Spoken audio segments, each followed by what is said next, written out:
വിശദമായ വാർത്തകളിലേക്കാണ്. കോഴിക്കോട് താമരശ്ശേരിയിലെ അനധികൃത ട്യൂഷൻ സെന്ററുകൾ പൂട്ടാൻ നിർദ്ദേശം. താമരശ്ശേരി പഞ്ചായത്ത് സെക്രട്ടറിക്ക് ഡിഇഒ നിർദ്ദേശം നൽകി. ഷഹബാസിന്റെ കൊലപാതകത്തെ തുടർന്നാണ് നടപടി. വിവരങ്ങളുമായി അഭിന പി ചിറക്കൽ ചേരുന്നു.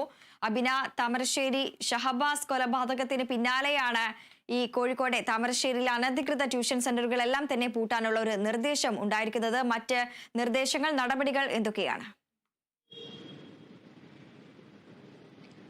വൃന്ദ, കഴിഞ്ഞ ദിവസമാണ് താമരശ്ശേരി ഗ്രാമപഞ്ചായത്ത് സെക്രട്ടറിക്ക് ഡിസ്ട്രിക്ട് എഡ്യൂക്കേഷൻ ഓഫീസർ ഇത്തരത്തിലൊരു കത്ത് അയച്ചിരിക്കുന്നത്. ഈ ഒരു കത്തിൽ പറഞ്ഞിരിക്കുന്ന കാര്യം എന്ന് പറഞ്ഞിട്ടുണ്ടെങ്കിൽ ഈ ലൈസൻസ് ഇല്ലാത്ത എല്ലാ ട്യൂഷൻ സെൻ്ററുകളും അടച്ചുപൂട്ടണം എന്നുള്ള നിർദ്ദേശമാണ് ഈ കത്തിൽ പ്രധാനമായും ഉള്ളത്.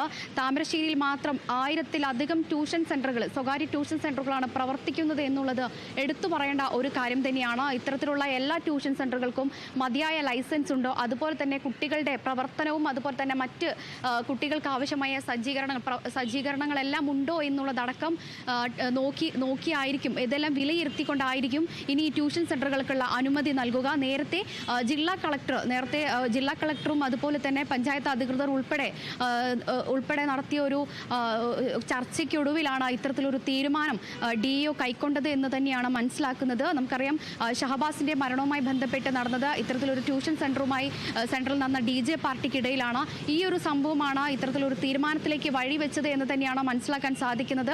ഏതായാലും ഈ താമരശ്ശേരി പഞ്ചായത്തിൽ മാത്രമായി 1000-ലധികം ട്യൂഷൻ സെന്ററുകളാണ് പ്രവർത്തിക്കുന്നത്. ഇതിൽ ലൈസൻസ് ഇല്ലാത്തതും അതുപോലെ തന്നെ വിദ്യാർത്ഥികൾക്ക് വേണ്ടുന്ന സൗകര്യങ്ങളൊന്നുമില്ലാത്ത ട്യൂഷൻ സെന്ററുകൾ അടച്ചു പൂട്ടാൻ തന്നെയാണ് തീരുമാനമായിരിക്കുന്നത്. വരും ദിവസങ്ങളിലെല്ലാം തന്നെ ഇതിന് വേണ്ട നടപടികളെല്ലാം തന്നെ സ്വീകരിക്കുമെന്ന് തന്നെയാണ് സെക്രട്ടറിയും അതുപോലെ തന്നെ ഡിഇഒയും അറിയിച്ചിരിക്കുന്നത്. വൃന്ദ, ശരി, അഭിനയാണ് വിവരങ്ങൾ പങ്കുവച്ചത്.